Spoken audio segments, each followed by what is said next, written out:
परम पूज्य गुरुदेव परम वंदनीय माता जी के सूक्ष्म संरक्षण में विद्यमान शक्ति स्वरूपा माताओं बहनों, देवतुल्य भाइयों, हमारे आत्मीय बंधुओं,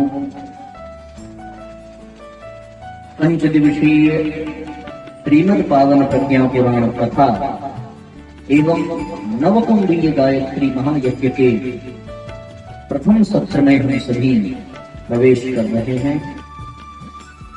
आज के इस पुनीत पावन अवसर पर आवाहित पूजित स्थापित देवताओं को नमन करते हुए आप सबके हृदय हिमालय में विद्यमान परम पिता परमेश्वर को प्रणाम करते हुए आज के सत्र का शुभारंभ करते हैं। जैसा कि जानकारी प्राप्त हुई है कि आपके इस प्रांगण में, इस क्षेत्र में श्रीमद् पावन प्रज्ञा पुराण कथा पहली बार हो रही है। ये सत्य है ना, पहली बार हो रही है। तो फिर स्वाभाविक है कि आपको प्रज्ञा पुराण कथा के बारे में कोई जानकारी भी नहीं होगी, इसके पहले कभी सुना भी नहीं होगा। कथाएं तो सुनते रहे होंगे, राम कथा सुनी होगी, भागवत कथा सुनी होगी, तो उसी तर्ज पर कुछ कुछ अनुमान होगा कि ऐसी ही कुछ प्रज्ञा पुराण कथा भी होगी, चल करके जरा देखें। और यहाँ जब आप आए तो आपको पकड़ा दिया गया कलश, और कलश पकड़ा करके यहाँ से भगा दिया गया या फिर यात्रा पर भेजा गया कि जाओ प्रचार करके आओ, जो कथा होने जा रही है उसको अकेले नहीं, सबको बुला करके एक साथ सुनना है, इसलिए आपको शोभा यात्रा के लिए भेजा गया। आप सब लौट करके आए। लौट कर आने के बाद आपको यहाँ पर अनुशासित तरीके से बिठाया गया, और अब हम लोग प्रज्ञा पुराण कथा, जिसे आपने आज तक नहीं सुना है, उसे आज आप सुनने जा रहे हैं। कहीं पर सुना था संतों के मुख से कि जब जीवन में कोई पुण्य उदय होता है तब हम सबको सत्संग की प्राप्ति होती है। दुनिया में सब कुछ प्राप्त हो जाए पर व्यक्ति को यदि सत्संग की प्राप्ति न हो तो फिर वो कभी श्रेष्ठ नहीं बन सकता, वो कभी अच्छा नहीं बन सकता। इस दुनिया में जो कुछ भी अच्छाई है वो केवल और केवल सत्संग के कारण है। यदि सत्संग न होता तो व्यक्ति अपने जीवन में महान न बन पाता। राम लक्ष्मण भरत शत्रुघ्न ये महान बने तो केवल विश्वामित्र वशिष्ठ आदि संतों के सानिध्य में रहने के कारण। लवकुश यदि महान बन पाए तो वाल्मीकि ऋषि के सत्संग के कारण। ध्रुव और प्रहलाद महान बन पाए और इस देश में उन्होंने भक्ति की बयार बहाई तो केवल और केवल नारद ऋषि के सत्संग के कारण। दुनिया में जो कुछ भी प्राप्त होता है श्रेष्ठ, वो सत्संग के कारण ही प्राप्त होता है।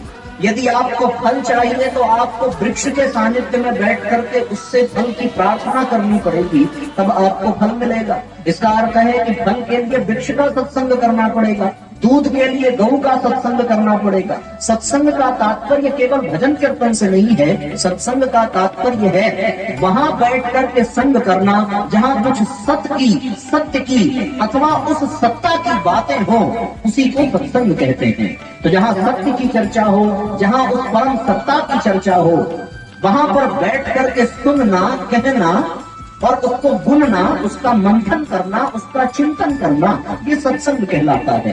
तो गाय के पास बैठ करके किया तो फल के रूप में दूध मिला, वृक्ष के पास किया तो फल मिला, इसी तरीके से माँ बाप के पास किया तो फिर वहां से भी कुछ न कुछ प्राप्त हुआ, गुरुओं के पास बैठे तो ज्ञान प्राप्त हुआ। हर तरफ व्यक्ति को जो कुछ भी मिलता है वो केवल और केवल सत्संग के कारण प्राप्त होता है। पर शास्त्रों में ये कहा गया है, वो स्वामी तुलसीदास जी ने कहा भी है, बड़े भाग पाइए सत्संगा, बड़े भाग पाइए सत्संगा, बिना प्रयास कोई भवभंगा, बिना प्रयास कोई भवभंगा, बिन सत्संग विवेक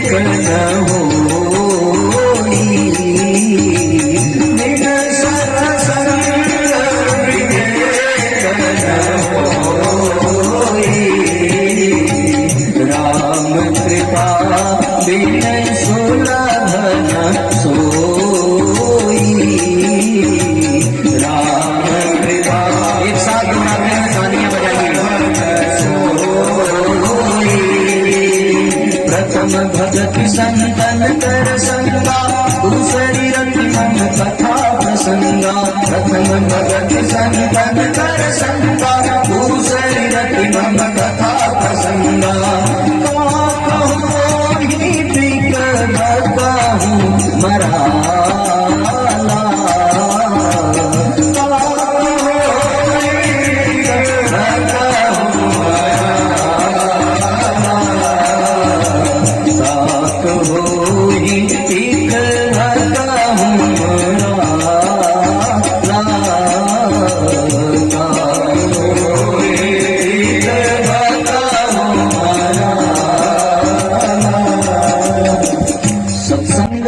वो प्रक्रिया है जहाँ जुड़ जाने के पश्चात काग भी बगुला बन जाता है, हंस बन जाता है। ये सत्संग के बारे में आप लोगों ने सुना होगा, और सुना होगा, जाना होगा, तो ही तो आप इतनी पहले दिन की ही इतनी अधिक संख्या में यहाँ पर एकत्रित हो पाए। अभी सुनने में ये आया कि कोई एक और गांव के लोग किन्हीं कारणवश आ नहीं पाए, पर कल से वो भी आएंगे तो फिर और संख्या होगी। तो यहाँ आने के पश्चात आपको फल मिलेगा ऐसी बात नहीं है। यहाँ आने के पश्चात आपको कोई प्रसाद मिले या न मिले उसकी गारंटी नहीं है। यहाँ आने के पश्चात आपको दूध दही मिले उसकी भी गारंटी नहीं है। यहाँ आने के पश्चात अन्न वस्त्र जल मिले इसकी भी गारंटी नहीं है। पर एक बात की गारंटी अवश्य है कि यदि आप यहाँ अगले 4 दिनों तक आओगे तो आपको परम पूज्य गुरुदेव के विचार और अवश्य मिलेंगे। और ये विचार के कारण ही हमारा जीवन बनता है। जिसका जैसा विचार होता है उसका वैसा जीवन होता है, और वो व्यक्ति वैसा ही बनता चला जाता है।